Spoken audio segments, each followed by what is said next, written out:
C'était pas gratuit, hein? C'était assez cher, c'était 45$ plus tous les frais.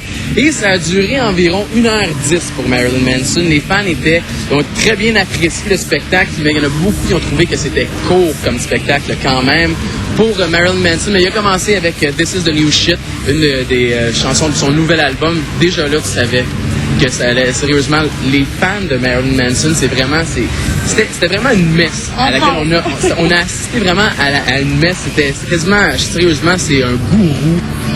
C'était mythique quasiment pour Marilyn Manson. Il y avait des danseuses, ça j'ai bien apprécié.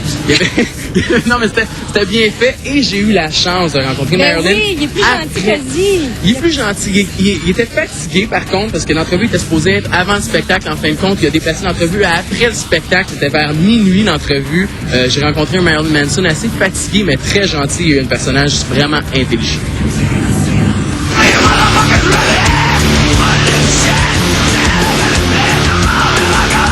How are you, Marilyn? I'm exhausted, but good. That was maybe the best crowd I've ever seen.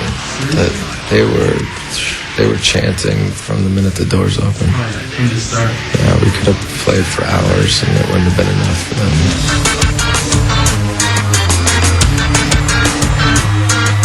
This is your new album, Golden Age of Grotesque, right here. We see your fascination for the 20s, 30s. This cabaret style that we saw tonight as well, Berlin. Is that what's this all about, this album right here? Well, the record reflects a lot of my personal interests. It wasn't something that I researched so much as something that I've been interested in, and my girlfriend does burlesque, so another inspiration in that sense. But most importantly, I wanted to make a record that was about expressionism, and expressionism was born in that period and in a time of war. People created some of the best and most dangerous art in the face of fear, and ironically and symbolically, it just seemed a lot like how America's been over the past few years. So in some ways I found myself being the sort of Marlene Dietrich of my time. The president was shooting bombs overseas, yet I'm a bad guy because I've sang some rock and roll songs. And who's a bigger influence, the president or Marilyn Manson? I'd like to think me, but I'm going to go with the president. Let's talk about the Michael Moore movie, Bowling for Columbine. I want to know when Michael Moore approached you on the day that he did the interview. Was it like any other interview for you, or you knew it was for a movie and where you didn't know what it was about? The day he interviewed me was the first day I had been back to Denver, since the whole media blamed for Columbine.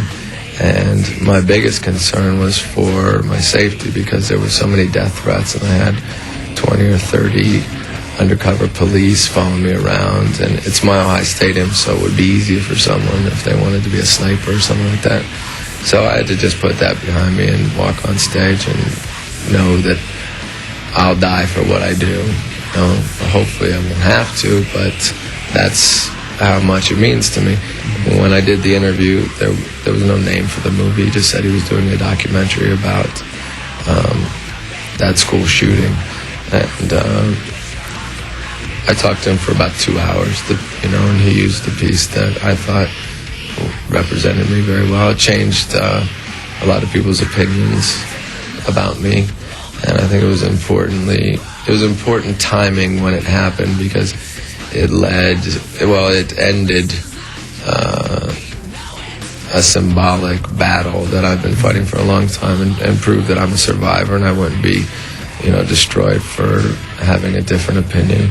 And it also set the tone for making this new record that, people not necessarily understood me more, but realized that I'm an artist and I have an opinion, and I think it made a lot more people listen to what I had to say this time.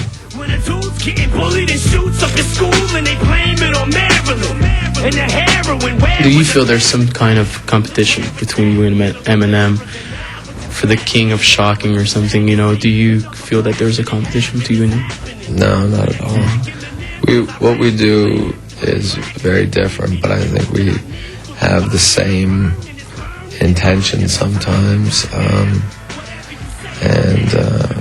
Actually, when he first was trying to get a record deal at Interscope, he was referring to himself as the rap Marilyn Manson, and that's how I first heard of him. And I heard his record before it ever came out. And a lot of times we have the same sense of humor, we just express it in a different way. But I think that between the two of us, we cover. He hits a normal part of America that will never understand or will find anything interesting in what I do. And I don't think it's something I ever want to change how I create things to reach that crowd. So it's just being part of the counterculture opinion. We're definitely on the same team in that regard.